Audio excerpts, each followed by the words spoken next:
The galaxy was large and full of quiet. For thousands of years, the Empire ruled many stars.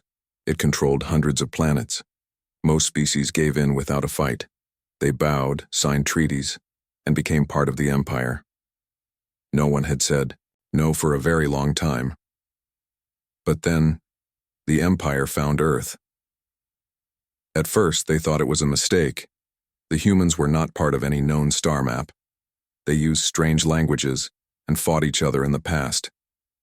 Their cities were full of color, noise, and life. They had only just started building ships that could leave their solar system. The Empire sent a single ship to speak with them. It was called the Idran Vale. On board were diplomats, soldiers, and one large war machine, just in case. The ship arrived, above Earth without warning. It showed itself over many cities and spoke in a calm, deep voice through satellites. The message was clear: join the Empire, or be crushed. Most world leaders didn't know what to do. Some wanted to wait. Others wanted to surrender quickly. But in a command center deep under Colorado, a woman named Leah Grant listened to the message and then said one word: no. Leah was a commander in the Earth Defense Initiative. She had seen war. She didn't trust calm voices backed by war machines. She gave the order to prepare the railgun platform, a new weapon built in secret. The Idran Vale gave Earth one more warning. It hovered above the Atlantic, waiting. Leah didn't wait. The railgun fired once. The round moved so fast that it ripped the clouds apart. It hit the Idran Vale in its center. For 3 seconds the ship glowed. Then it fell, burning, into the ocean. The world watched in silence. And then, they cheered. Earth had just said no, loudly. In a room filled with blinking screens, Leah Grant stood still. Around her, people clapped and shouted. But she stayed quiet. She knew this wasn't the end, it was only the beginning. Far away, in the heart of the Empire, leaders watched the same fall. They didn't cheer. They called it the first mistake. In 1,000 years, they sent a new message to Earth. But this time it had no voice, it was a fleet. The Empire did not speak again. It only acted. 3 weeks after the fall of the Idran Vale, a fleet of 10 warships entered the edge of Earth's solar system. They moved without sound, their engines glowing like cold fire. Each ship carried hundreds of soldiers, machines, and drones. Earth had no time to build more weapons. But it had one thing the Empire did not expect: a plan. It was called Firestarter Protocol. Captain Elias Monroe stood on the deck of the Resolute Dawn, a small human-built warship. It was fast, light, and dangerous. With him were 8 other ships, each carrying drones, stealth units, and shock teams. Their mission was not to protect Earth. Their mission was to strike first. The targets were 3 outer colonies under Empire control. These colonies were small but important. They sent fuel, parts, and food to the Empire's ships. Taking them would send a clear message. The first attack came at night on the frozen moon of Delros. Human drones flew low, hidden by the cold winds. They hacked the colony's defense grid in minutes. Then came the soldiers, moving fast, taking out guards, locking down the command room. The battle lasted 15 minutes. The second target was hotter, a desert colony on Varel II. Here, resistance was stronger. Empire soldiers fought back, using plasma rifles and walking machines. But the humans used smart bombs guided by AI. Explosions lit up the red sands. In less than an hour, the colony was under human control. The third target was the hardest, a space station orbiting a gas giant. It had stronger walls, better guns, and a full Empire crew. Elias himself led the attack. He moved through fire and smoke, giving orders without fear. When the station fell, he stood on the command bridge and looked out at the stars. They had done it. 3 Empire colonies taken in 72 hours. Back on Earth, Leah Grant read the reports in silence. She smiled for the first time in weeks. Far across the stars, in the dark halls of the Empire, alarms rang louder than ever before. This was not normal. This was not expected. For the first time in 1,000 years, Someone had burned Empire worlds, and they were human. The Empire was angry now. They sent more ships, bigger ones, heavily armed. Their goal was clear: punish Earth and take back what had been lost. But they did not go straight to Earth. They went for a place called Stonefall. Stonefall was not on Earth. It was a small moon near the edge of the system. It had cold winds, high cliffs, and deep mines. Humans used it to gather rare metals. These metals were important for building weapons, ships, and energy cells. Only a small group of humans lived there. Most were miners. A few were soldiers. Lieutenant Rachel Vaughn was in charge of the defense. She was young but smart.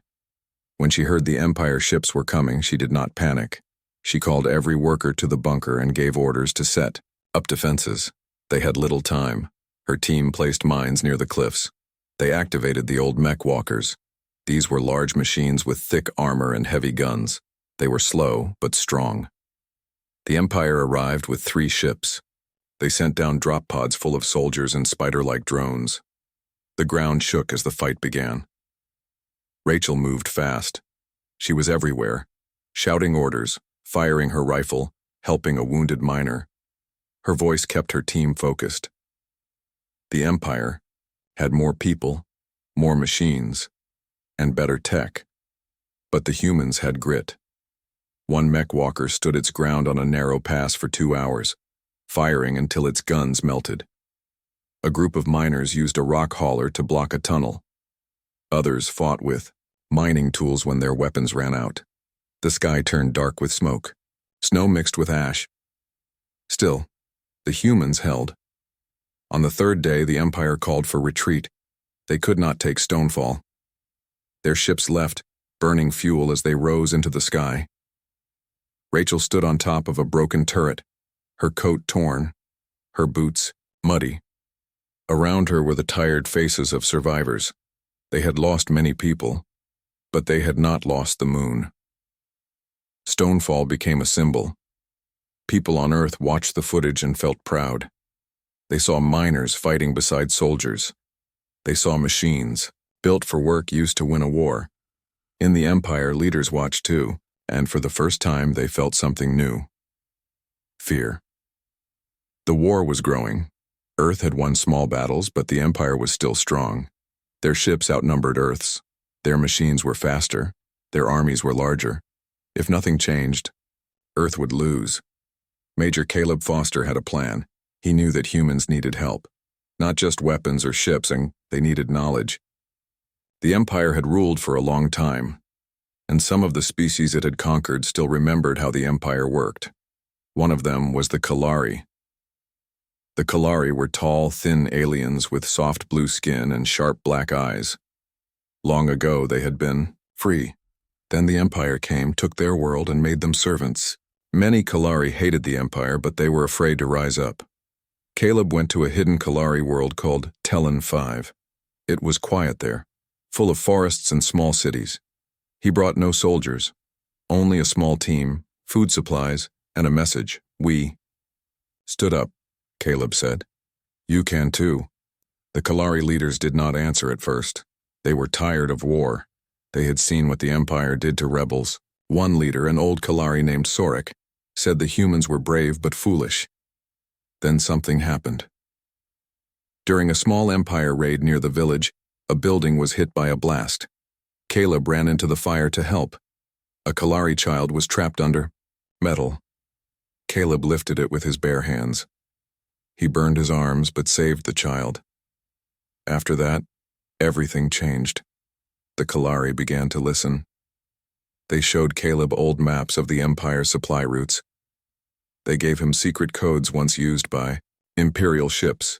They even shared a blueprint of a powerful Empire command ship. An agreement was made, not signed with pens or blood, but with trust. The humans called it the Blood Agreement. The Kalari would help the humans fight. In return, humans promised to help free the Kalari worlds once the Empire was defeated. Back on Earth, Leah Grant read the new files. Her team began to build weapons using Kalari tech. AI systems were upgraded. Ships were made faster and smarter. The war had turned. For the first time, humans were not alone. The Empire was growing worried. They had lost battles on the edge of their space. They had lost soldiers and supply lines. Now, with the Kalari helping the humans, the Empire knew they had to stop the war fast. But Earth had a plan. It was called Operation Black Ash. Admiral Nora Quinn was chosen to lead it. She was quiet, careful, and never showed fear. Her job was to take a small human fleet deep into Empire space. Their target was Ember Bastion, the largest shipyard in the Empire. It was where warships were made, repaired, and launched. The shipyard was protected by thick shields, heavy guns, and a full command crew. No one had ever attacked it before. Nora's fleet left in silence. The ships were dark and hidden, using new Kalari tech to stay off radar. They moved slowly, like shadows, passing through old asteroid belts and cold space storms. With them were Kalari saboteurs. They had once worked at Ember Bastion. They knew the weak points. It took 5 days to reach the target. The plan was simple. The Kalari would sneak inside and plant bombs near the fuel cores. Nora's fleet would wait nearby. Once the bombs went off, they would strike hard and fast. But something went wrong. One of the Kalari was caught. The alarms went off early. The station lit up with lights. Empire ships started to move. Nora didn't wait. She gave the order to attack. Human ships came in fast, shooting missiles and energy blasts. Empire ships fought back, but the humans were quicker.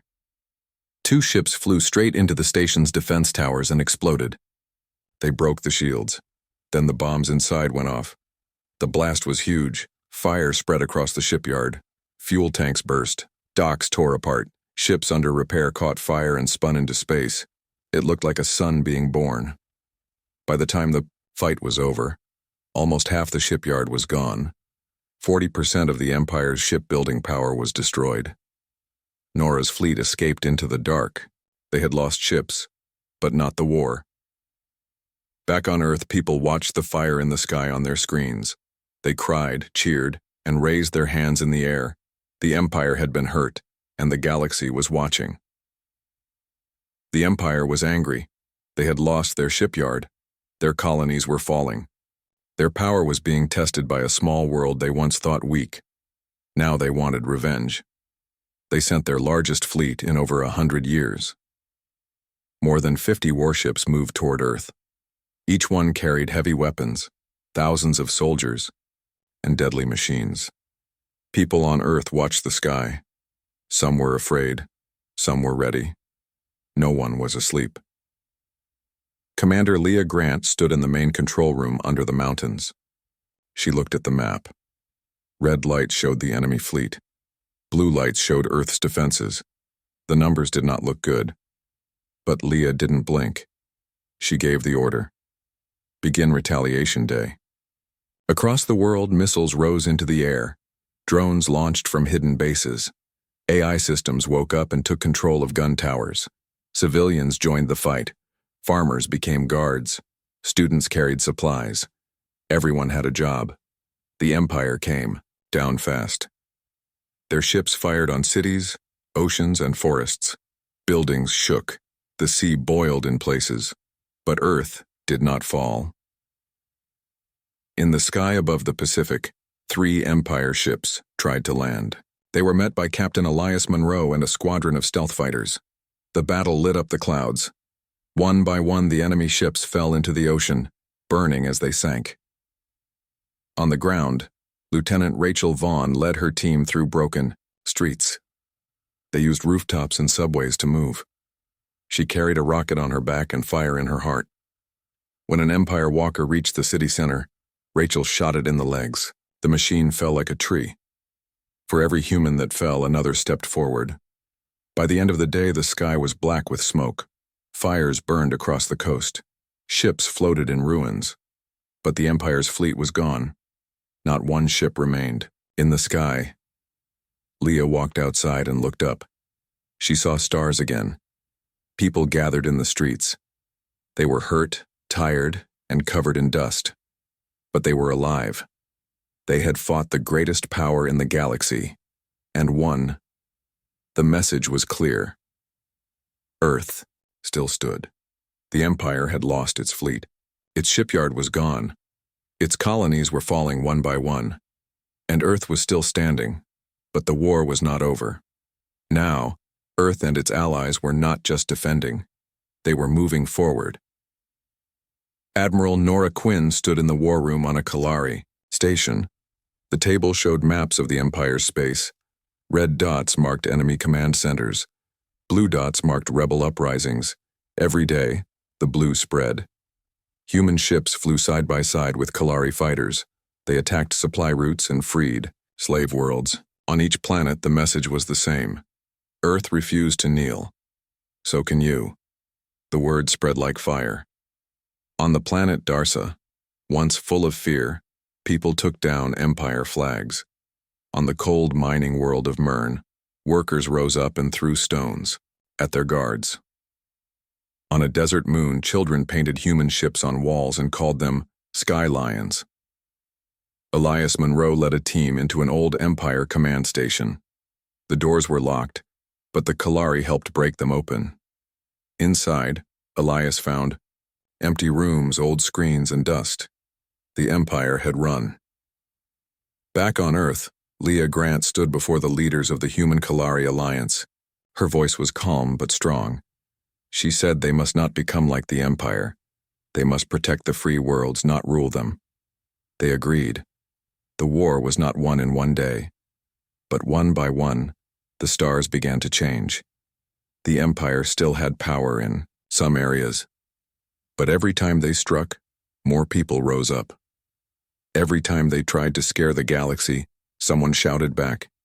And now, it was not just humans. It was everyone who had once been quiet, everyone who had once been afraid. Rachel Vaughn returned to Stonefall. The people built a statue of her and her team. She said they didn't need a statue. She only wanted peace. Caleb Foster stood on a Kalari hill, watching children play. Some were Kalari, some were human. They laughed together. He smiled. In the sky above, new maps were being drawn, not with borders but with bonds. Earth had not asked for war, but when it came, they did not kneel. Now the galaxy knew. The empires. Worlds were not burning from fear, they were blazing with hope.